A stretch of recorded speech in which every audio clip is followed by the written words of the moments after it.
Hi hello ನಮಸ್ತೆ. ಇದು Sharada Pathashala YouTube channel. I hope ಎಲ್ಲರೂ ಚೆನ್ನಾಗಿದ್ದೀರಿ ಅಂತ. ಈ ಒಂದು ಹೊಸ ವಿಷಯನ ತಂದಿದ್ದೀನಿ ಇವತ್ತು ನಿಮಗೋಸ್ಕರ. ಅದೇನು ಅಂತ ತಿಳಿಸ್ತಾ ಹೋಗ್ತೀನಿ. ಸೊ ಫಸ್ಟ್ ಟೈಮ್ ನಮ್ಮ ಚಾನಲ್ನ ನೋಡ್ತಾ ಇದ್ದರೆ ದಯವಿಟ್ಟು ಸಬ್ಸ್ಕ್ರೈಬ್ ಮಾಡಿಕೊಂಡು ನಮಗೆ ಈ ಮೂಲಕ ಸಪೋರ್ಟ್ ಮಾಡಿ. ಹಾಗೆ ಈ ವಿಡಿಯೋವನ್ನು ನಿಮ್ಮ ಫ್ರೆಂಡ್ಸ್ ಹತ್ರ ಶೇರ್ ಮಾಡ್ಕೊಳ್ಳಿ ಅಂತ ಹೇಳ್ತಾ ಇವತ್ತಿನ ಒಂದು ವಿಡಿಯೋವನ್ನು ಸ್ಟಾರ್ಟ್ ಮಾಡೋಣ. ಇವತ್ತಿನ ಒಂದು ವಿಡಿಯೋ ತುಂಬ ಖುಷಿ ಕೊಟ್ಟಿದೆ. ನನಗೂ ವಿಡಿಯೋ ಮಾಡಲಿಕ್ಕೆ ನನಗೂ ತುಂಬ ಖುಷಿ ಆಯಿತು ಈ ಒಂದು ನೋಟಿಫಿಕೇಷನ್ ಆಗಿರೋದಕ್ಕೆ. ಯಾಕೆಂದರೆ ಬರಗಾಲದಲ್ಲಿ ಒಳ್ಳೆ ಮುಂಗಾರು ಮಳೆ ಬಂದಂಗೆ ಆಗಿದೆ. ಯಾಕೆ ಅಂತಂದರೆ ಭಾಳಷ್ಟು ಜನ ಅಭ್ಯರ್ಥಿಗಳು ಕಾಯ್ತಾ ಇರ್ತೀರಿ ನೋಟಿಫಿಕೇಷನ್ ಯಾವಾಗ ಆಗುತ್ತೆ ಅಂತ.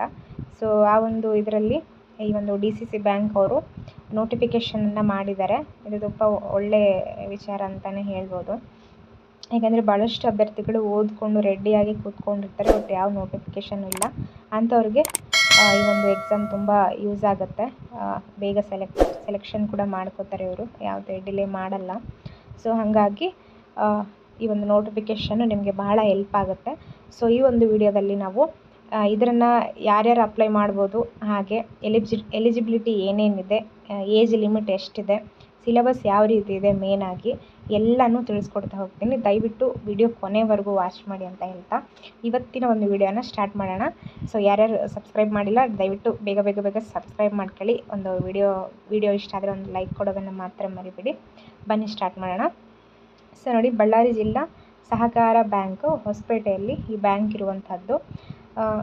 6ನೇ ತಾರೀಕು ಇದೇ ತಿಂಗಳು ಈ ಪ್ರಕಟಣೆಯನ್ನು ಹೊರಡಿಸಿರ್ತಕ್ಕಂಥದ್ದು. ಈ ಒಂದು ಅಪ್ಲಿಕೇಶನ್ನು ಆನ್ಲೈನ್ ಮೂಲಕ ನಾವು ಹಾಕ್ಬೋದಾಗಿದೆ. ಯಾವುದೇ ಅಂಚೆ ಕೊರಿಯರ್ ಅಥವಾ ಅಂಚೆ ಮೂಲಕ ಯಾವುದೇ ಅವಕಾಶ ಇಲ್ಲ ಅಂತ ಅವರು ಹೇಳಿದ್ದಾರೆ. ಸೊ ನೆಕ್ಸ್ಟ್ ನೋಡಿ, ಒಟ್ಟು ಎಷ್ಟು ಹುದ್ದೆಗಳಿದ್ದಾವೆ ಅಂತಂದರೆ ಟೋಟಲ್ ಆಗಿ ನಮಗೆ 82 ಹುದ್ದೆಗಳಿಗೆ ನೋಟಿಫಿಕೇಷನನ್ನು ಮಾಡಿದ್ದಾರೆ. ಸೊ ಅದರಲ್ಲೂ ಡಿವೈಡ್ ಆಗಿದೆ, FDA, SDA ಮತ್ತು ವಾಹನ ಚಾಲಕರು, ಆ ರೀತಿ ಡಿವೈಡ್ ಆಗಿದೆ. ಸೊ ಅದನ್ನೆಲ್ಲ ನೋಡ್ತಾ ಹೋಗ್ತೀನಿ. ದಯವಿಟ್ಟು ಬೇಗ ಚೆನ್ನಾಗಿ ಅಬ್ಸರ್ವ್ ಮಾಡಿ. ಸೊ ನೆಕ್ಸ್ಟ್ ನೋಡಿ, FDA ಇದೆ ಫಸ್ಟು. ಇದಕ್ಕೆ 22 ಹುದ್ದೆಗಳನ್ನು ಕೊಟ್ಟಿದ್ದಾರೆ.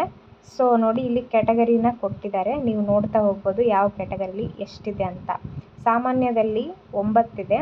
ಸೊ ಅದರಲ್ಲಿ ಮಹಿಳಾ ಅಭ್ಯರ್ಥಿಗೆ 3, ಗ್ರಾಮೀಣ ಅಭ್ಯರ್ಥಿಗೆ 3, ಈ ಥರ 2 ಇದೆ. ಟೋಟಲ್ ಆಗಿ ನಮಗೆ ವಿಕಲಚೇತನವ್ರಿಗೆ 1 ಇದೆ. ಸೊ ಟೋಟಲ್ 9 ಇದೆ. ಪರಿಶಿಷ್ಟ ಜಾತಿಯವ್ರಿಗೆ ಮಹಿಳಾ ಅಭ್ಯರ್ಥಿಗೆ 1, ಗ್ರಾಮೀಣ ಅಭ್ಯರ್ಥಿಗೆ 1. ಈ ಪರಿಶಿಷ್ಟ ಜಾತಿಯವ್ರು ಹೇಗೆ ಅಂತಂದರೆ ಸಾಮಾನ್ಯದಲ್ಲೂ ಕಾಂಪೀಟ್ ಮಾಡ್ಬೋದು. ಸೊ ಅವರಿಗೆ ಟೋಟಲ್ 11 ಹುದ್ದೆಗಳು. SC ಅವ್ರಿಗೆ 11 ಹುದ್ದೆಗಳು. ಮಹಿಳಾ ಅಭ್ಯರ್ಥಿ ಆಗಿದ್ದರೆ ಅವ್ರಿಗೆ ಟೋಟಲ್ ಎಷ್ಟು ಬರುತ್ತೆ, ಇಲ್ಲಿ ಒಂದು 3 ಇದ್ದಾವೆ, ಇಲ್ಲಿ ಒಂದು 2 ಇದ್ದಾವೆ, 5 ಆಗುತ್ತೆ ಅವ್ರಿಗೆ. ಸೊ ಚೆನ್ನಾಗಿ ಅಪ್ಲೈ ಮಾಡ್ಕೋಬೋದು, ಪರವಾಗಿಲ್ಲ. ನೆಕ್ಸ್ಟ್ ನೋಡಿ, ST ಕ್ಯಾಸ್ಟ್ ಅವ್ರಿಗೆ ಜಸ್ಟ್ ಒಂದಿದೆ ಅಂತ ಬಿಡಕ್ಕೆ ಹೋಗ್ಬಿಡಿ, ಹಾಕಿ. ಆಲ್ಮೋಸ್ಟ್ ಯಾರೂ ಹಾಕಲ್ಲ ಇದನ್ನು. ಸೊ ಹಂಗಾಗಿ ನೋಡಿಕೊಂಡು ಅಪ್ಲೈ ಮಾಡಿ. ಈಗಾಗಲೇ ನಾನು ಸಿಕ್ಕಾಪಟ್ಟೆ ಓದಿದ್ದೀನಿ, ನನಗೆಲ್ಲ ಗೊತ್ತು ಅಂತ ಇದ್ದರೆ ಹಾಕಿ. ಇಲ್ಲ ನಾನು ನ್ಯೂ ಆಗಿ ಓದ್ತಾ ಇದ್ದೀನಿ ಅಂತಂದರೆ ಸುಮ್ಮನೆ ಎಕ್ಸ್ಪೀರಿಯನ್ಸಿಗೆ ಹಾಕಿ. ನೆಕ್ಸ್ಟ್ ನೋಡಿ, ಇದು ಏನು 22 ಇದೆ ಅಲ್ಲ, ಇದು HKದಲ್ಲಿ, ಓಕೆನಾ. HKದಲ್ಲಿ 18 ಪೋಸ್ಟ್ ಇರ್ತಕ್ಕಂಥದ್ದು. ಸೊ ನಾನ್ HKದಲ್ಲಿ 4, ಟೋಟಲ್ 22 ಪೋಸ್ಟು. ನೋಡಿ, ಇಲ್ಲಿ ನೋಡಿ, SC ಅವರಿಗೆ ಇಲ್ಲಿ ಮಹಿಳಾ ಅಭ್ಯರ್ಥಿಗೆ ಯಾವುದೇ ಒಂದು ಪೋಸ್ಟ್ ಇಲ್ಲ. ಸೊ ನೋಡಿಕೊಂಡು ಹಾಕಬೇಕು. ಇವನು ರೋಸ್ಟರನ್ನು ನೀವು ಯಾವಾಗೇ ಆದರೂ ಅಪ್ಲಿಕೇಶನ್ ಹಾಕಬೇಕಾದ್ರೆ ರೋಸ್ಟರ್ ನೋಡಿ ಹಾಕಬೇಕು. ಯಾಕಂದರೆ ಪರಿಶಿಷ್ಟ SC ಒಮ್ಮೆನೋ ಹಾಕಿಬಿಡ್ತಾರೆ ಅಂದ್ಕೊಳ್ಳಿ, ಅಲ್ಲಿ ಅವ್ರಿಗೆ ಇದೇ ಇಲ್ಲ. ಬಟ್ ಆದರೆ ಸಾಮಾನ್ಯದಲ್ಲಿ ಒಂದಿದೆ, ಬಟ್ ತುಂಬ ಕಾಂಪೀಟ್ ಇರುತ್ತಲ್ಲ ಸಾಮಾನ್ಯದವರು, ಅಂದರೆ ಒಂದು 140, 150 ಆ ರೀತಿ ಎಲ್ಲ ತೆಗಿಬೇಕಾಗತ್ತೆ. ಸೊ SC ಅವ್ರಿಗೆ ಇಲ್ಲಿ ಪೋಸ್ಟ್ ಇಲ್ಲ. ಸೊ ನೋಡ್ಕೊಂಡು ಹಾಕ್ಕೊಳ್ಳಿ. ನೆಕ್ಸ್ಟ್ ನೋಡಿ, ಇಲ್ಲಿ 4 ಬರುತ್ತೆ, ಟೋಟಲ್ 22 ಮುಗಿದೋಯ್ತು. ನೆಕ್ಸ್ಟ್ ನೋಡಿ, ನೆಕ್ಸ್ಟು SDA ಇದೆ, 28 ಇದೆ. ಸೊ ಅದರಲ್ಲೂ ವಿಂಗಡಣೆ ಮಾಡಿದ್ದಾರೆ. HKದಲ್ಲಿ ನಮಗೆ ಬಂದುಬಿಟ್ಟು 22 ಇದೆ. 22 ಇದೆ. ಪರಿಶಿಷ್ಟ ಜಾತಿ 3 ಇದ್ದಾವೆ, ಮಹಿಳಾ ಅಭ್ಯರ್ಥಿಗೆ 1, ಗ್ರಾಮೀಣ ಅಭ್ಯರ್ಥಿಗೆ 1. ಸಾಮಾನ್ಯದವ್ರಿಗೆ ಎಷ್ಟಿದೆ, 11 ಇದೆ. ಸರಿ, ಒಂದು ನಿಮಿಷ. ನೆಕ್ಸ್ಟ್ ನೋಡಿ, ಇದು ಇದಾಯಿತಾ 22 ಪೋಸ್ಟು. ಕ್ಯಾಟಗರಿ ವೈಸ್ ನೋಡ್ಕೋತಾ ಹೋಗಿ. ನೆಕ್ಸ್ಟು ನಾನ್ ಎಚ್ ಕೆದಲ್ಲಿ ನಿಮಗೆ 6 ಪೋಸ್ಟ್ ಅಷ್ಟೇ ಇದೆ. ಸಾಮಾನ್ಯದಲ್ಲಿ 3, ಇಲ್ಲಿ ಯಾವುದೇ ಎಸ್ ಸಿಗಿಲ್ಲ, ಎಸ್ ಟಿಗಿಲ್ಲ. ಸೊ ನಾನು ಅದಕ್ಕೆ ಹೇಳಿದ್ದು ಎಸ್ ಸಿ ಅವರು, ಎಸ್ ಟಿ ಅವರು ಎಲ್ಲೆಲ್ಲಿ ಪೋಸ್ಟ್ ಇದ್ದಾವೆ ಖಾಲಿ ನೋಡಿಕೊಂಡು ಹಾಕ್ಕೊಳ್ಳಿ. ನೋಡಿ, ಇಲ್ಲಿ ಎಸ್ ಸಿ ಅವರಿಗೆ ಇಲ್ಲ. ಸೊ ಇಲ್ಲಿ ಅಪ್ಲಿಕೇಶನ್ ಹಾಕಿದರೆ ಯೂಸ್ ಇಲ್ಲ. ಸೊ ನೆಕ್ಸ್ಟ್ ನೋಡಿ, ವಾಹನ ಚಾಲಕರು ಒಂದಿದೆ. ಸೊ ಅದು ಎಚ್ ಕೆದಲ್ಲಿನೇ ಇದೆ, ಯಾಕಂದರೆ ಇದು ಎಚ್ ಕೆದಲ್ಲೇ ಬರೋದ್ರಿಂದ ಸೊ ಎಚ್ ಕೆದವ್ರಿಗೆ ಕೊಟ್ಟಿದ್ದಾರೆ ಒಂದು ಮಾತ್ರ. ಸೊ ಅದು ಸಾಮಾನ್ಯದವ್ರಿಗೆ ಕೊಟ್ಟಿದ್ದಾರೆ.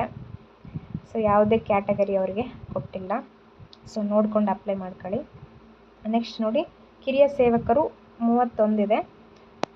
ಇಲ್ಲಿ 26 ಡಿವೈಡ್ ಆಗಿದೆ ಎಚ್ ಕೆದಲ್ಲಿ. ಸೊ ನೋಡ್ಬೋದು ಕ್ಯಾಟಗರಿ ವೈಸು, ನೀವು ಪಾಸ್ ಮಾಡಿ.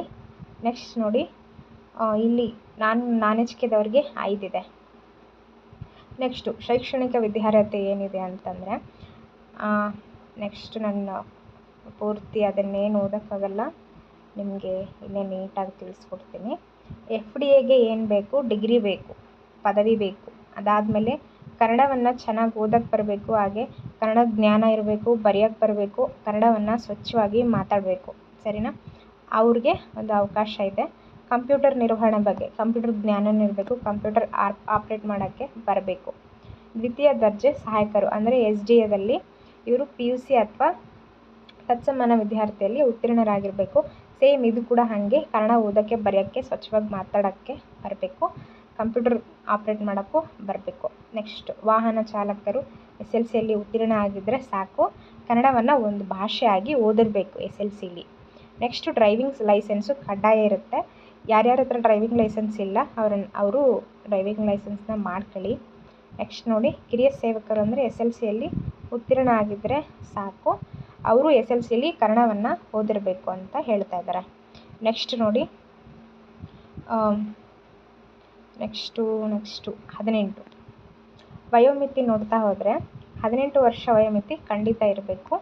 SC ST ಅವರಿಗೆ 40 ವರ್ಷ ವಯೋಮಿತಿ ಇದೆ. 41 ವರ್ಷ ಇರೋರು ಹಾಕೋಕ್ಕೆ ಬರಲ್ಲ. ಅದೇ ಕ್ಯಾಟಗರಿ ಅವ್ರಿಗೆ 2A 2B 3A ಅವ್ರಿಗೆ 38 ವರ್ಷ ಆಗಿರಬೇಕು. ಇತರೆ ಅಭ್ಯರ್ಥಿಗಳಿಗೆ 35 ವರ್ಷ ಇರಬೇಕು. ಸೊ ಯಾರ್ಯಾರು ಈ ಏಜಲ್ಲಿ ಇರ್ತಿರಲ್ಲ ಅವರೆಲ್ಲ ಅಪ್ಲೈ ಮಾಡ್ಕೋಬೋದು. ನಾನು ಜನರಲ್ ಅಭ್ಯರ್ಥಿಯಾಗಿ 36 ಇದ್ದರೆ ಹಾಕೋಕ್ಕೆ ಬರಲ್ಲ. ಓಕೆನಾ? ನೆಕ್ಸ್ಟ್ ನೋಡಿ, ಸ್ವಲ್ಪ ಸಡಿಲಿಕೆ ಕೂಡ ಇರುತ್ತೆ. ವಿಕಲಚೇತನ ಅಭ್ಯರ್ಥಿಗಳಿಗೆ 10 ವರ್ಷ ಇರುತ್ತೆ, ಯಾವ ಕ್ಯಾಟಗರಿ ಆದರೂ ಪರವಾಗಿಲ್ಲ. ಮಾಜಿ ಸೈನಿಕ ಅಭ್ಯರ್ಥಿಗೆ ಆದೇಶಾನುಸಾರ ಸೇನೆಯಲ್ಲಿ ಸೇವೆ ಸಲ್ಲಿದ ಸೇವಾವಧಿಗೆ ಅವರಿಗೆ ಹೆಚ್ಚುವರಿಯಾಗಿ ಸಡಿಲಿಕೆ ಇರುತ್ತೆ. ಮತ್ತು ವಿಧವಾ ಮಹಿಳಾ ಅಭ್ಯರ್ಥಿಗೆ 10 ವರ್ಷ ಇರುತ್ತೆ ಎಲ್ಲ ಕ್ಯಾಟಗರಿಲಿ. ಓಕೆ, ಆ ಒಂದು ಪ್ರಮಾಣ ಪತ್ರವನ್ನು ಅವರು ಅಪ್ಲೋಡ್ ಮಾಡೋದು ಕಡ್ಡಾಯ ಆಗಿರುತ್ತೆ. ನೆಕ್ಸ್ಟ್ ನೋಡಿ, ಅರ್ಜಿ ಶುಲ್ಕ ಸೇಮ್ ವಿ ಎದವ್ರು ಇಟ್ಟಿದ್ದಾರಲ್ಲ ಹಾಗೆ ಇಟ್ಟಿದ್ದಾರೆ ಇವರು ಕೂಡ. ಸೊ 500 ಇಟ್ಟಿದ್ದಾರೆ, ಪ್ಲಸ್ ಗೇಟ್ವೇ ಶುಲ್ಕ ಅಂತ ಇದೆ. ಏನೋ ಗೇಟ್ವೇ ಶುಲ್ಕ ಏನು ಅಂತ ನೋಡಿ ತಿಳ್ಕೊಳ್ಳಿ. 500 ಇದೆ, ಮತ್ತು ಮಿಕ್ಕಿದವ್ರಿಗೆಲ್ಲ 1000 ಇದೆ. ಸೊ ಅರ್ಜಿ ಹಾಗೂ ಶುಲ್ಕ ಪಾವತಿಸಲಿಕ್ಕೆ ಇದೆ, ನಿನ್ನೆಯಿಂದನೇ ಸ್ಟಾರ್ಟ್ ಆಗಿದೆ. 5ನೇ ತಾರೀಕಿಗೆ 5ನೇ ತಿಂಗಳು 6ನೇ ತಾರೀಕಿಗೆ ಮುಕ್ತಾಯ ಆಗುತ್ತೆ. ಒಂದು 30 ಡೇಸ್ ಟೈಮ್ ಇದೆ, ನೋಡ್ಕೊಂಡು ಅಪ್ಲೈ ಮಾಡ್ಕೊಳ್ಳಿ. ಯಾರ್ಯಾರು ಡ್ರೈವಿಂಗ್ ಲೈಸೆನ್ಸ್ ಇಲ್ಲ ಅದನ್ನು ತೆಗೆಸ್ಕೊಳ್ಳಿ. ಇಷ್ಟು ಆಗಿರುತ್ತೆ. ಆಯ್ಕೆ ವಿಧಾನ, ಎಕ್ಸಾಮ್ ಕಂಡಕ್ಟ್ ಮಾಡ್ತಾರೆ, ಅದರಲ್ಲಿ ಸಂದರ್ಶನವೂ ಇರುತ್ತೆ. 1:5 ಸಂದರ್ಶನಕ್ಕೆ ಕರೀತಾರೆ. 15 ಅಂಕಗಳನ್ನು ಸಂದರ್ಶನಕ್ಕೆ ಕೊಡ್ತಾರೆ. ಸೊ ಕನ್ನಡ ಮಾತಾಡೋದು ಬಂದರೆ ಸಾಕು, ಏನು ಇಂಗ್ಲೀಷಲ್ಲೇ ನಾವು ಏನು ಇಂಟರ್ವ್ಯೂ ಕೊಡೋ ಅವಶ್ಯಕತೆ ಇಲ್ಲ. ನೆಕ್ಸ್ಟು ಲಿಖಿತ ಪರೀಕ್ಷೆ ಮತ್ತು ಸಂದರ್ಶನ ಮೂಲಕ ಇರುತ್ತೆ. ನೆಕ್ಸ್ಟು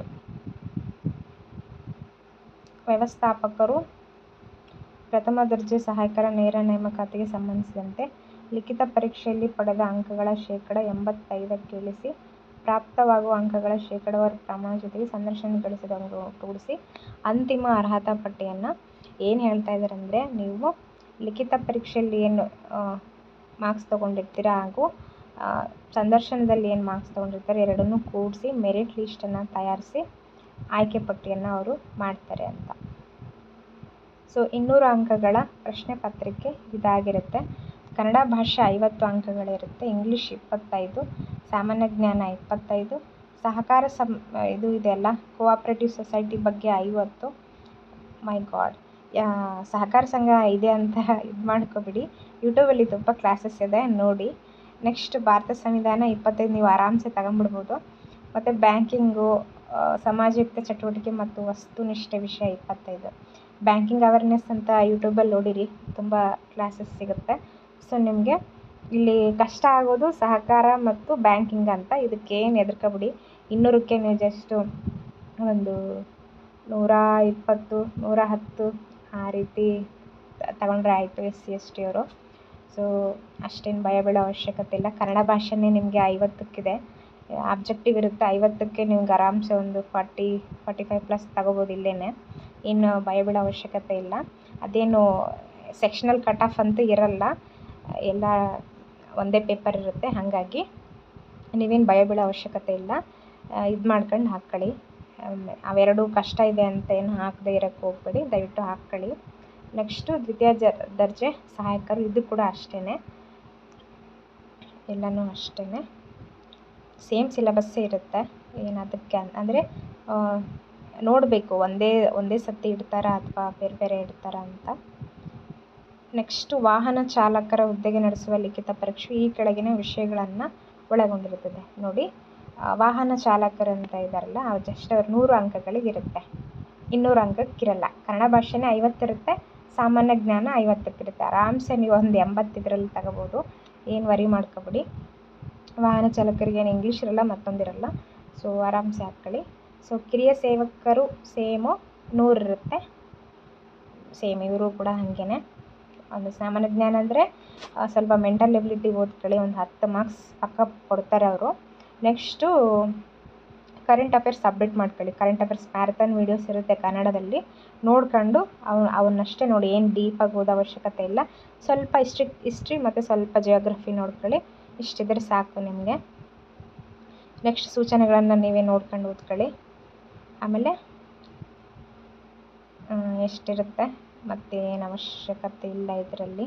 200 ಅಂಕಗಳಿಗಿದ್ದರೆ 2 ಗಂಟೆ ಇರುತ್ತೆ, 100 ಅಂಕಗಳಿದ್ದರೆ 1 ಗಂಟೆ ಇರುತ್ತೆ ಅಂತ ಹೇಳ್ತಾ ಇದ್ದಾರೆ.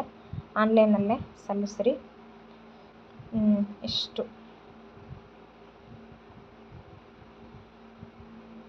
ಇಷ್ಟಿರುತ್ತೆ. ಅರ್ಜಿ ಸಲ್ಲಿಸೋ ವಿಧಾನ ನಿಮಗೆ ಗೊತ್ತಿದೆ, ಈ ವೆಬ್ಸೈಟಿಗೆ ಹೋಗಿ ಅರ್ಜಿ ಸಲ್ಲಿಸ್ಬೋದು. ನೆಕ್ಸ್ಟು